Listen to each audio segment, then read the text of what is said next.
Hey, this is Angela with this week's Living the Shift. So, here's my question.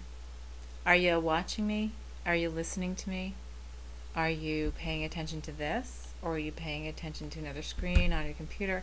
This is an interesting topic to talk about this week, and it's something that is really high in importance because we talk about over and over again the importance in how we're shifting and how it's important for us to quiet the mind, quiet the chatter in our mind. And even if you go back to like one of Eckart Tolle's first books of The Power of Now, which I read in like the early 2000s, and he talks about simply being in the moment, being present right now, and that's all that matters. Everything else is fictitious. Everything else, well, everything's fictitious. Everything's illusion anyway, but everything but this moment is just speculation. So it's the ego that projects ahead, that puts worry and fear and upset in our reality by saying, well, what if this happens, and what if this happens, and if we do this, then this might happen, or if we don't do this, then this might happen, and oh, I can't believe we did this, and because we did that in the past, we're going to have to be punished for it in the future. And then we spend so much time losing the moment because we do all of this worrying, right, back and forth. So it's sort of like, woo, let's just take a break and quiet it down. So that's what we mean when we talk about quieting the chatter in the mind and stuff. And essentially that comes back to being right here in the moment. Now, what's really interesting is when I first read that book, I even took a little workshop around that. And this was back in the early 2000s, like I said. And it was well before I was doing this work actively anyway. And I didn't quite get it. Like, I tried and tried and tried. And the only thing that could get me there at the time was like yoga. Yoga was a great thing that would help me get there because it would take me 10 minutes to get into the class or to the hour of what I was doing. And then my mind would be going, oh my God, this is so uncomfortable. And oh, is this almost over? How many more minutes? And then all of a sudden it would be like 45 minutes later and it'd be over. And I'd be in Shavasana and go floating off and have some wonderful meditation time. So whatever it takes. And now I simply just do meditation. And I teach people how to do that. But what I always tell people is it doesn't matter how we do that. It matters that we do it. So let's go back to even earlier than even thinking about doing that part, because I get people all the time that say, well, I can't get 20 minutes to myself without my phone ringing, without this happening, without that happening. And I'm saying, so why then do you allow that to happen? Why do you allow yourself to believe that you are out of control, that you are the victim of your environment, instead of being the one who is creating your environment, the one who is allowing your environment? And when we start changing that shifting, that shift that takes us out of the ego and into that presence, the presence of the moment. And so, like I said, the first step is, first of all, so why do you have your phone on? Why do you have your phone in or with you when you're trying to meditate? Why are you doing this or why are you doing that? That's allowing the distraction. Why are you trying to meditate in the middle of the family room when you have little kids running by and dogs running by and everything else? It's funny because I've said to people who have little kids, so why don't you get up a little earlier in the morning and then you have 15 or 20 minutes to yourself and you can do some meditation. Actually, that'll help you much more with the rest of the day. And they say, well, it's getting up 15 or 20 minutes earlier. I'm like, well, long term it's helpful in all ways. However, the first step is being here. And being here means this. We don't need to take phone calls every second of the day. We don't need to be connected to the entire world 24/7. We don't need to check our texts. We don't have to check Facebook every 30 seconds. We don't have to let conversations become interrupted by phone calls because we don't have to answer the phone. We can let it go. That's what voicemail's for. If we didn't have voicemail, I'd say one thing, but you know what? Everything has voicemail these days. If we can't even be present in the moment and be here with each other and talk to each other right now and give each other 100% of our attention, then how can we expect ourselves to give ourselves 100% of the attention, because we are not even affording it to anyone else?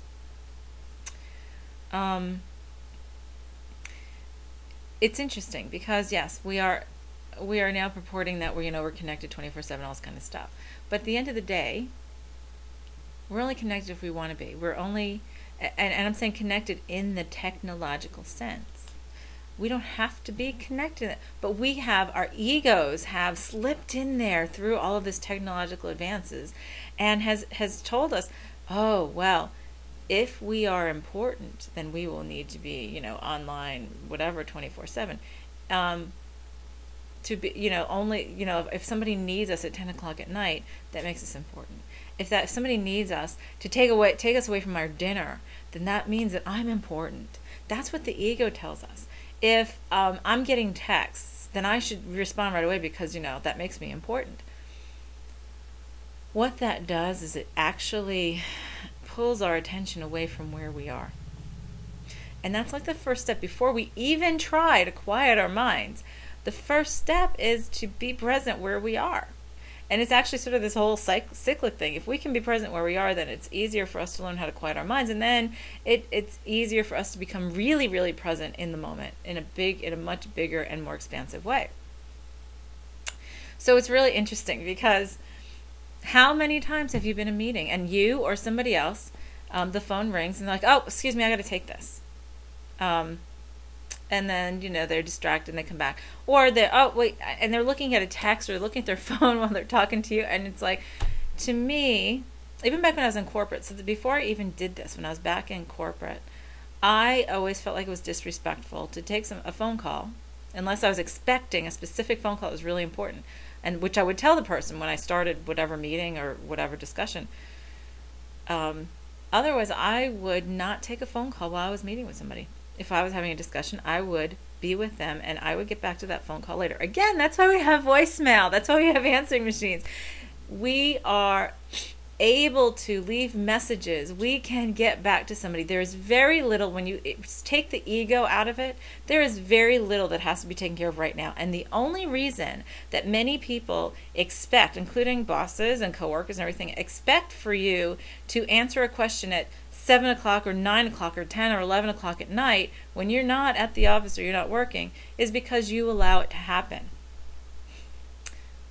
My boss, the last boss that I had in my job, now I was director of global marketing for an international billion-dollar company, and I had a staff of like 12 or whatever, and my boss was one of those people who expected the people who reported to her directly to be available 24/7, but yet I refused to do that. And that was part of why I think she respected me, was because she would call me in the middle of dinner and it would be over something really inane that could have waited till the morning, but she just felt like she needed to talk to me about it right that second. And I wouldn't answer the phone. I wouldn't do it. I might call her back if it was something that I deemed important. If not, I would talk to her about it in the morning. And after a while, she sort of got to that, the thing, and then I would get a little. It would get a little irritating because I would be sitting in a meeting with her, and every single time she would answer 2 or 3 phone calls. So I started getting up and moving and leaving and going back to my office, and then she would come and get me when she was done. And then one time she started trying calling me when she knew our offices were next door to each other, so she knew when I was in with like somebody, like she could hear the noise through the wall or whatever. And she started calling me, and I knew it wasn't something important. It was just to give me information about something, and so she was calling, and because I didn't answer, she called back again. And after 3 times, she came to the door, knocked on the door, she said, "Can I see you?" And I said, "Okay, yeah, when I get done here." and I could tell it wasn't urgent, but anyway, so after she said, "Well, why didn't you answer your phone?" And I said, because it was disrespectful to the person who I was meeting with. And why did she want me to answer the phone? That's the ego saying, I need to be important. I need to be more important. And so you need to answer the phone whenever I call. See how this all interplays with each other? And it's not that anybody is more important than the other. It is that everybody is all important. We are all the divine. We are all extremely important and amazing and magnificent, and it's time for us to start treating ourselves and each other that way. And so by doing this, in the middle of a conversation, taking a phone call, answering texts, answering emails, looking at Facebook, in the middle of a conversation, unless it's applicable to the conversation, what we're doing is we're dividing our attention even more than we already are. We already have all of these things coming at us every day. I think if you go back to like marketing, I think back in 1970 something, a typical person was hit with something like 7,000 messages a day, and now I think it's something like something crazy like 25,000 messages a day. And I'm just talking about messages overall. So, we're talking about like marketing messages. What about all the messages? So we're trying to tap into our higher selves, right? We're trying to pay attention to the higher perspective, expand our consciousness. And we can only do that if we can slow down, if we can stop in the moment and pay attention to where we are right now, where we can listen and pay attention to all the stuff that's coming into us, right? So it's funny, if you look at those marketing statistics, and I would, I would quadruple the amount of messages that are coming through to us from our higher selves all the time. And so people come to me and they start talking about, well, I don't ever get messages, and yet they do. They just don't know how to. And I hear, yeah, they do, yeah, she does, or yeah, he does, just not paying attention. So the key is, first and foremost, here's the thing: you and I are the same. We're all part of the oneness. We're all part of one. You are some kind of reflection to me. I'm some kind of reflection of you. And so, here's the thing. I want to treat you the way that I would expect to be treated. And if we are to be in unconditional love, then of course I want to respect you and encourage you and nourish you and pay attention to you and be present with you when we are together. And that is before even step one. And that's just a very subtle shift, but it's so important. And if we all just started doing that and turned off the phones when we went into meetings or group discussions or classes or whatever, if we could turn off the phone and actually be able to focus in the moment where we are, you'd be amazed at how much more productive the world would be. Not only how much more productive, but how much more present we could be, how many more things we could accomplish, how much more aware we could become in a much faster way. So I want you to think about this week.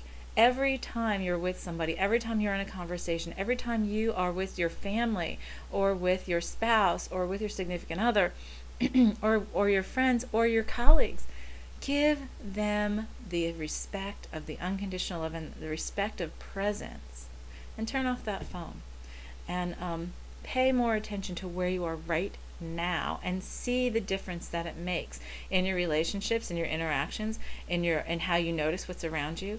And don't worry, the other stuff will still be there when you have a down moment. So on that, I'm going to let you go. This is Angela with this week's Living the Shift.